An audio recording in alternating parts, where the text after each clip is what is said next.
Musical Talk, the UK independent musical theatre podcast. Hello ladies and gentlemen, welcome to episode number 262 of Music Talk. That will please the OCD sufferers as it's a numeric palindrome. I'm joined here by a voice from whom you've not heard for about 1,000 million years in the podcast. This is TV's Jonathan Cohen. Hello. Hello, and this is a voice from the past. How are you? I'm extremely well, Nick. We are sitting in your new kitchen area, which has been a year in the making, and it's very exciting, it's very nice. Yeah, and all you listeners will be so jealous, I can't even begin to tell you. It's gorgeous, isn't it? We'll put a picture on Twitter for everyone That's to have a look. Two things today. You're going to hear an interview with Bertie Carvel, who is about to, well, at the time this goes out, he will be playing Miss Trunchbull at the RSC's production of Matilda at the Cambridge Theatre, which we reviewed last year, and we're talking about a bit, I'm sure, in the podcast in weeks to come. But for the moment, I want to talk to you about a musical, or is it, called Backbeat, which is opened at the Duke of York's Theatre. Now, I'm here with Jonathan Cohen. Jonathan didn't see the show, but the show we did see together was Jersey Boys. In my theory, Jersey Boys is a one-act play fleshed out with songs. Would you agree with that, Jonathan? Broadly speaking, I would, yes. I mean, it's jukeboxy, isn't it? Is that what a jukebox musical is? I don't think it is a jukebox musical, because the songs, you could take them away and still tell the story, couldn't you? You could. It's not as if they... Oh, I see what you mean. It's not as if they met a girl and she walked like a man, you know. Yeah. So in that aspect, I don't think it is a musical at all, really. I mean, there is a bit in Jersey Boys where his daughter's just died and he sings a song which is beautiful, and that's very effective. But it's still a one-act play fleshed out with songs. Yes, I expect you're right, really. Very good songs. Extremely. In a way, I think this is what Backbeat is. Okay. As I said on our Twitter feed, we like the puns in Backbeat because it's got 3 references as far as I can tell. It's a backstory of the Beatles. It's about, is it Pete Sutcliffe? Yeah. The 5th Beatle, as he's known as. Yep. Most people think the Beatles is just Ringo Starr, Paul McCartney, John Lennon and George Harrison, but in the late 50s, well, in the very early 60s, it wasn't. Ringo Starr wasn't in the Beatles. It was another drummer called Best. Yeah, Pete Best. Pete Best. And of course, when they were in Hamburg, which is where they got all their experience and started to make headlines, really. Which is what the show is all about. Yeah, I'm sure it is. The thing is, I certainly remember the Beatles when they... Beatles were originally a quintet. There were 5 of them. Everyone knows the Beatles songs. Interestingly, their material has never worked as jukebox musicals. There was a show over here that I saw called John, Paul, George, Ringo and... Bert, I think it was called. I'm not quite sure what the Bert was, but that was sort of about the 5th Beatle at the time. And Barbara Dixon sang all the songs from the orchestra pit, something like that. Maybe it was Pete, I don't remember. But it was a very good show. It had a very good quartet playing the Beatles, and Barbara Dixon sang all the songs from the piano and that. Well, that's interesting, because it sounds quite similar then. So obviously this story has been told, but Backbeat, it's a backstory of the Beatles. Yeah. There's a lyric in one of the songs called Rock and Roll Music, which goes, as a backbeat, you can't lose it. Yeah, that's right. Backbeat actually means the offbeat, doesn't it, in pop music? You're going 1, 2, 3, 4, it's 1, down, on the offbeat. My father and I actually went to this production, and he absolutely adored it. Mm-hmm. He's not a big musicals fan, so he didn't quite know what to expect, and he certainly didn't get a musical because it's not a musical. They're not... it's just every time there's a scene change, they had a great rock and roll number. The band were absolutely out of this world, and by that I mean the actor musicians. And the sound was phenomenal, but sadly it was quite a quiet evening. It was a Tuesday night we went, and I don't know, there were quite a couple of holes in the stalls. Right. And at a show like that, I find it quite uncomfortable sitting in a theatre that isn't, rocking and rolling. Yeah, because you're supposed to be sort of getting up on your feet. Yeah, which you do at the end, yeah. But it obviously wasn't. And they did, I'm assuming. I mean, the stalls were quite full, but it wasn't... I mean, it's quite the Duke of York's Theatre where it's playing is quite a small theatre anyway. Yeah. I just felt a bit sort of self-conscious, perhaps, the fact that, the cast are working so hard. And this wasn't a preview, it was a preview. No, it's really open. And it's a full... Oh, interesting. But I guess a Tuesday night in October isn't really the kind of... I don't know, Tuesday night's never a great night for the theatre, I don't think, over here. But then, of course, it it is a Glasgow Citizens production, isn't it? And they're famous, aren't they, for putting on really interesting new stuff. It was a real front runner. I mean, people would travel from miles around to go up to the Glasgow Cits. But then, God, this is embarrassing. I can't remember the guy whose company it was. He did Travels with My Aunt. He was absolutely wonderful. This is terrible. I can't remember. He's so famous. When he left, I think Glasgow Cits lost something of its sort of innovatory feel, really. Very interesting design for this show. Again, it's very similar to Jersey Boys. It was projections, quite a stale industrial set with kind of cabins at the back. The back part of the stage would open up and the band would come forward, and it would double as a recording studio, and there was an upper level where things would happen. It works incredibly well. It's a very, very enjoyable story, but it's not a musical. But it could be. I mean, it's this kind of, is it a play with songs? Is it a jukebox back catalogue show? There is a film of Backbeat, of course, which my dad knew, and the book for this play is written by the same chap who wrote and directed the film. And my dad said it was vastly superior to the film, which is good. Cause I don't remember there being a film, but it was 1994, so it's quite a newish film. And what's great about it is the cast is very young. They're very, they're all fresh out of various colleges, Central, Arts Ed, and all the rest of them. Rose Bruford. I mean, I'm assuming that it takes us through from the Germany, the Hamburg times, does it? This is a bit I loved, where they're sitting down, Paul and John, writing the song we now know as Love, Love Me Do. But originally he was just singing, Love Me Do, Love Me Do. And then Paul said, accent the love, because love is all about sex. So love, love me do. And then at the end, urge it, please love me do, as in please have sex with me. Then he played the songs that we know, so that was very interesting, but that was at the very end of the bit. This is just about Stuart Sutcliffe's rather sad life. He's an artist in Liverpool, he's a good friend of John Lennon's, and he teaches him to play the bass, even though he can only play in A, because that means he only has to press about 2 strings. So all the songs with A major to begin with, all the rock and roll covers they did, because he died of a brain aneurysm, didn't he? Yes, I think he did, yes. And that's very moving on stage. So it's a very strong play, but don't go expecting the songs to move the plot forward, because the songs stop the plot. Right, and they just sing them. And they just sing, they'll do a sort of... Actually, as an adjunct to you talking about Love Me Do and then discussing it, Paul McCartney, years and years ago, back in the 60s, was at a party at the singer Al McCogan, and he actually, the Al McCogan's flat, he used the piano to do Yesterday, and that was when he came up with Scrambled Eggs, which he wrote on a napkin. Because it was just anything to try and fit the tune at the time. What do you think of the music of the Beatles? I mean, their first album had a couple of Tamla Motown numbers on it, so they were really very, very influenced by Tamla Motown. There's a lot of people were in those days, not that we knew much. The general public didn't know much about Tamla Motown. Certainly anybody who was in the business did know. Things like Money, which was, I think, the Temptations, or one of those of the Miracles, or something like that. And even Twist and Shout wasn't theirs, but it became a huge hit, of course. What do I think of the music? I think, like most people, I think you would say that they changed the face of pop music in many ways. I mean, interesting harmonies, interesting vocal harmonies as well. And, of course, they got better and better, didn't they? Or certainly more inventive as they went on. And that's what you certainly get in this show. You certainly get the progression from a couple of Liverpool lads with teddy boy haircuts and leather jackets till eventually they become the iconic image of the Beatles with those wonderful sort of collarless shirts, which the play in essence is about the relationship between Stuart Sutcliffe and Astrid Kircher, who was this woman that Stuart Sutcliffe was madly in love with. And Astrid Kircher is a famous photographer who took very early photos of the Beatles. Absolutely.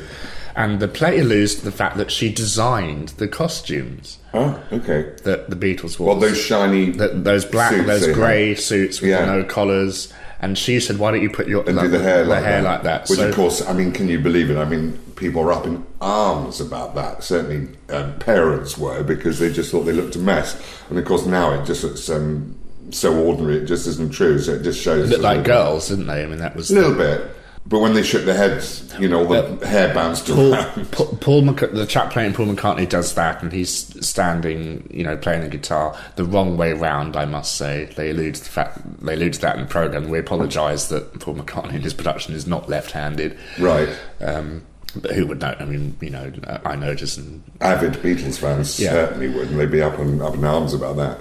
But he shook his head around, and it's nice because it didn't seem like a tribute show because it wasn't the Beatles we knew. It was this kind of, it was the very, very, it's the early Beatles. Ones, And I think this goes, the play starts in 1960 and goes all the way to 1963. I mean, my younger sister remembers going to see the Beatles, and it must have been about 1962 or 63 at the Hammersmith.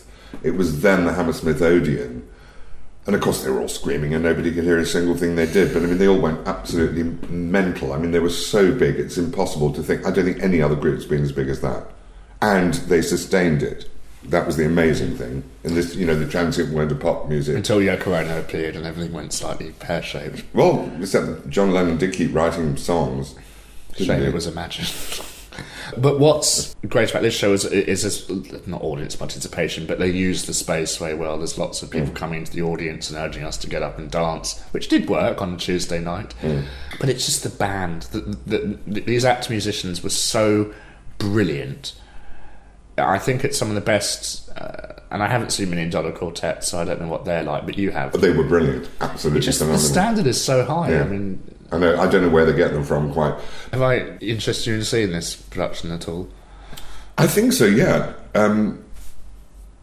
I think so. There was a point when I just thought, do I really have to listen to any more things about the Beatles? But I think, yeah, probably. The musicianship's so good. It certainly sounds worth going.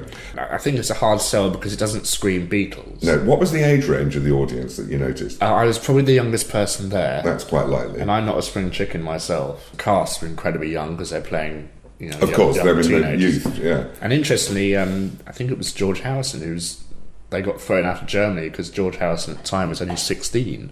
Oh, when they were playing in Hamburg. So it certainly opens your eyes and makes you realise what a troubled pre-existence the Beatles had. Oh yes, nothing's ever quite that simple, is it? All we saw in the early days was them suddenly being there. Getting off that plane in the States. Yeah, all that stuff, even before then, they were everywhere. every newspaper was they were headline news all the time. But of course there's an awful lot of, hard work and back-breaking work before that. Backbeat is playing at the Duke of York's Theatre. If you're a fan of rock and roll and very, very strong storytelling on stage, I do urge you to certainly check it out if you're a fan of the Beatles and want to know more about them. It's certainly an interesting way to learn their backstory. Yeah. Another big show opening very soon is Matilda, the musical, by the RSC Theatre in Stratford-upon-Avon. It's opening at the Cambridge Theatre. I was lucky enough to sit down with Bertie Carvel, who is playing the best villain in the whole of literacy history, Miss Trunchbull. And there, just like I said, the stinky maggot rears his head. Even the squittiest, piteous mess can harbour seeds of stinkiness. Have you ever seen anything more repellent? Have you ever smelled anything worse than that smell of rebellion? The stench of revolt, the reek of insubordination, the breath of resistance, the pang of dissent.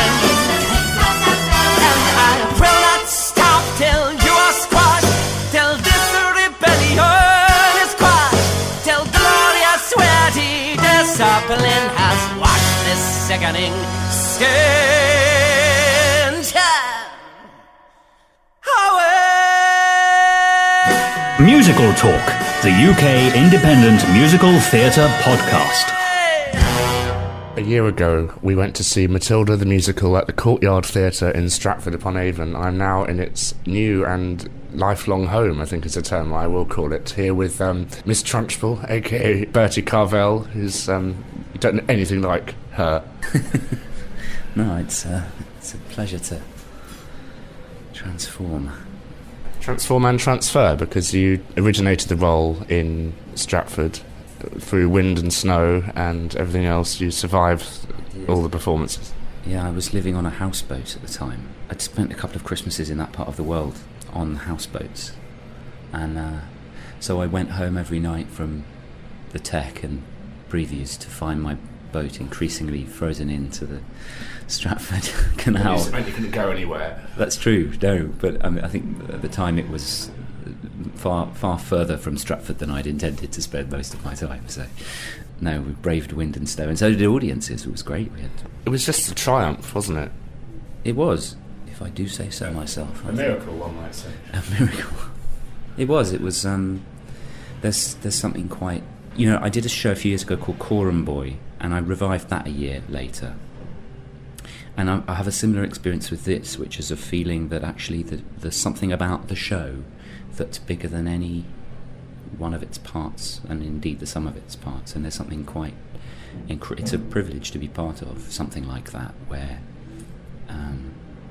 you just... I don't want to jinx it, because we haven't started our previews yet, but there's something kind of special in the matrix of things that make it up that makes it very, very exciting to be kind of along for the ride, you know. It's nominated for awards already. It is. Won some awards last year, didn't it? I think so. I think it won... You're nominated for awards. Congratulations. I am, thank you. I think it won the Critics' Circle Award, is that right? No, which is lovely. I mean, it's great to be recognised in that way. And they're completely tearing this theatre apart, aren't they? As we speak, they've done a fantastic... I'm not going to give it away, I'm not spoil any surprises, but the through design of the building, as you know from seeing the show in Stratford, the design of the show that Rob Howell's done kind of explodes out of the stage and into the auditorium, and beyond. And he's gone even further, yeah. So that and I'm just seeing those little touches. In fact, I don't spend very much time front of house because obviously I'm rehearsing. But I wandered in from front of house this morning and just seeing what they're doing there. And, I mean, it's fantastic. I've seen the blackboard. Right, okay. Well, I think there are going to be a few of those. And, yeah, it's very clever. I mean, it's an obvious thing to do, really, isn't it? Like, you want people to step in to the world of what you're doing when people come to the theatre. I think that's what the theatre sort of does best and maybe better than any other dramatic art form, and the reason it hasn't died out is that people kind of can just fully join in. Listening to the CD and saw the show, you are blessed with sort of Eminem meets Gilbert and Sullivan meets Stephen Sondheim, aren't you, with these words that Tim Minchin has thrust upon you?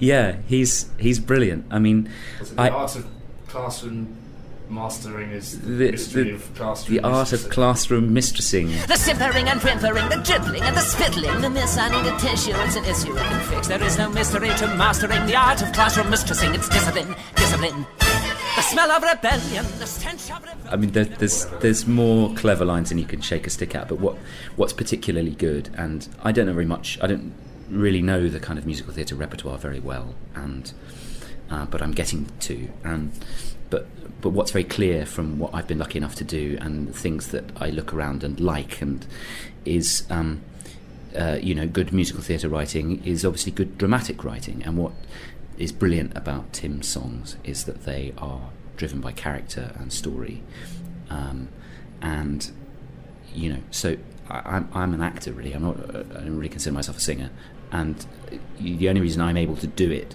at all well is because there's a character in a situation and you can immerse yourself in that, and hopefully you can hold a tune at the same time. And they're very wonderful tunes too. And having said that, they're also brilliant tunes. They're very brilliantly constructed, and it's sort of been amazingly orchestrated by Chris Nightingale. It's kind of underscored. Yeah, I mean, and that's another thing I think about. I've got very limited experience really of the repertoire, like I say. But one of the things that's so much fun about working on a new musical, or my other experiences have been Coram Boy, which was also kind of underscored freshly by Adrian Sutton, and with Parade, because Jason Rob Brown was with us in that rehearsal process, kind of recreating it, and and the ability to kind of make sure that the underscoring is matching your so it's sort of narrating your thinking, I think is just thrilling. And yeah, Tim's music does that brilliantly. Not many people will know, but you have a song called The Hammer, and the opening of that is in 5/4, which is very irregular. So it is, which sort of represents your slightly warped, mad thinking. Look at these trophies, see how my trophies gleam in the sunlight, see how they shine. What do you think it took to become English hammer-throwing champion? 1969, do you think... We're very quickly going to get to the kind of the end of my music theory knowledge, but I'll keep going with this one. What it does is it kind of... I think it sort of drives, to my ear anyway, there's an impatience to it, and a kind of... It's an uncomfortable time signature, isn't it? So there's something very irregular and impatient and urgent about it, and I think that's probably quite. I mean, it's a brilliant musical expression of Miss Trunchbull, actually, and this person who is sort of deeply unhappy and unresolved and. Would sing in such a way, especially when she's got a bee in her bonnet. One thing I read a lot in the reviews, and I'm not the biggest Shakespeare expert, do you think there's an element of Richard III in Miss Trunchbull? Well, I mean, there's clear similarities in the performance, I suppose. We worked and are still working to recreate, and we worked for a very long time to kind of get her physicality and the body shape right, and also going back to first principles and saying, okay, well, how old is she? What has she done? She's been a child athlete, and that that gives us certain clues, and we know that she's not. She's jealous of her very acrobatic sister, and she's a hammer thrower. And in fact, I had some coaching with. Malcolm Fenton, who's an amazing, he coaches hammer throwing coaches throughout England, and he was showing me photographs of when he used to compete and this enormous trapezius muscle that he had. So we kind of took that clue, and so anyway, go back to Richard III. She has this sort of hunchbacked appearance in this version anyway, and so that's an obvious similarity. And I don't know whether the cultural consciousness sort of has bled in maybe somehow. But she hasn't got a short black bob, and I haven't built up my nose or anything. And it's amazing what Dennis Kelly, who's written the book, was able to do. He was able to sort of take the character and throw more at it. Dennis has been very clever, because I think the challenge with any adaptation is to people. A lot of people are coming to see it because they love the source material, or they've seen the film, or they've read the book, or whatever it is. And then the point surely is that when they come for whatever reason, maybe because they loved what they think they're going to see, they see something that's fresh and they couldn't have expected. And he has taken this story that is very well loved and kind of rotated it through 90 degrees and added original material that absolutely feels like it comes from the story, but that makes dramatic sense of something that in a novel form was kind of episodic, and you could have revelations towards the end of the book that don't necessarily play through in the same way as an actor would have to carry them through. And he's absolutely fleshed that out and given us the signposts as actors to kind of hit the ground running right at the start of the play, but also the kind of backstories of the characters feature in a very clever way in Dennis's version, that allows you to play those iconic scenes that people will remember, like the scene where Miss Trunchbull throws a child out of the window, which sort of have to be there really to honour people's memory of it, and all of those scenes and vignettes, but without them just being vignettes, because there's a kind of skeleton that binds them together. And he's found a way of doing that apparently separately to the rest of the story, but actually it's all tied together, and it's great food for actors, because what we like to do is to kind of make sense of a situation and understand what's gone before and why what happens next as a result of it. So I mean, he's a genius. They're both geniuses. I'm working with a full complement of geniuses. That's what's fascinating about this show, as I've said before. It seems to be Matthew Walkers, Paul Keeve, Chris Nightingale, Rob Howell. They're the sort of big talents in London at the moment. They've got another show called Ghosts playing, and it just seems everything they do is phenomenal. crossing my fingers as you say that. Only for luck, because, one doesn't want to jinx something. You're absolutely right. I mean, what can I say? And I'm really excited. And we know it was a tremendous success in Stratford. What's exciting is, I mean, the best thing about this job is when you are really excited about what you're doing, and you can't wait to share it with people, but you're also terrified that, and this is the thing about anything live, I suppose, you're terrified, what if something happens between now and the opening night, or tomorrow night, or tonight, and that you're never sure what's going to, and there's a massive element of uncertainty. So even though, we've got lots of things, the wind's definitely blowing in the right direction, I'm really excited to see whether people still enjoy it. And, new audiences who haven't seen it before, and half a new cast, because most of the children who are in the show, who are the stars of the show, are doing it for the first time. There's still everything to play for, and it's by no means a given that this is going to be the success that we all hope it's going to be. But yeah, I mean... But like you, I can feel that aroma around this show. Can you feel an aroma? No, an aura is the term I mean. I can feel the aura that is surrounding this show, and I just think, in my lifetime, it's the first Roald Dahl musical there's ever been on stage. It is a great story about kids winning. And it's a great thing to introduce children to introduce the theatre to young kids. For many it will be their first theatrical experience, and they'll get bitten by the bug. I don't know what anyone's expecting, seeing a bunch of kids on stage. And again, I'll cross my fingers because I don't want to jinx this, but I think part of the magic is that they're not sort of all singing well, they are all singing all dancing kids, but they're not.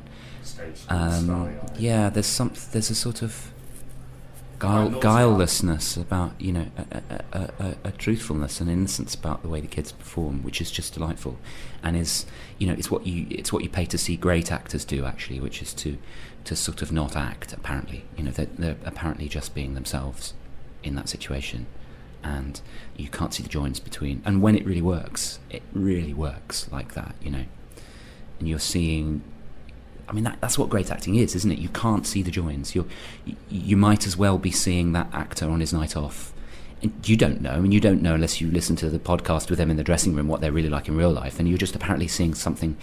And there's a sort of charm about it, because we've got real kids who don't have, there's a sort of. I mean this in a positive way, a kind of lack of sophistication about what they're doing. They're not sort of trying to present something to you. They're just doing it. And they're living in their imaginations, and it's absolutely joyous to be part of and to share the stage with them. In a way, the greatest compliment to you would be for you to just walk outside the stage door and no one come up to you, because you play such a different character. Yeah, that people won't recognise you in your natural absolutely form. And yes, I've enjoyed that pleasure many a time. Yeah. For those who haven't seen Matilda, it is a fabulous production, and I wish it all the best of luck at the Cambridge Theatre in London. Thank you. You have had a couple of issues. It has delayed its opening, but once this goes up, it will be ready to go. It will be rocking and rolling, and all the best of luck with the previews and opening night and the Olivier's and all the stuff that will probably Royal Variety performance as well that will follow, and things we hope. We'll see. We'll concentrate on delighting our audiences first, yeah. But nobody else is gonna put it right for me.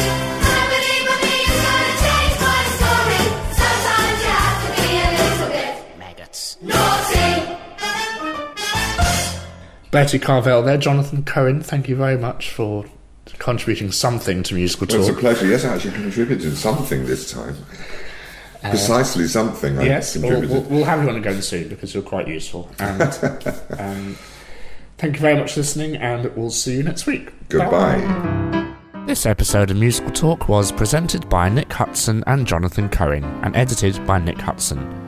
Copyright 2011, except with the songs where the copyright persists with the original creators. We've got London's best diggers outside. I was trying to find somewhere quiet to think this morning, and it's absolutely impossible. Wherever you go in Covent Garden.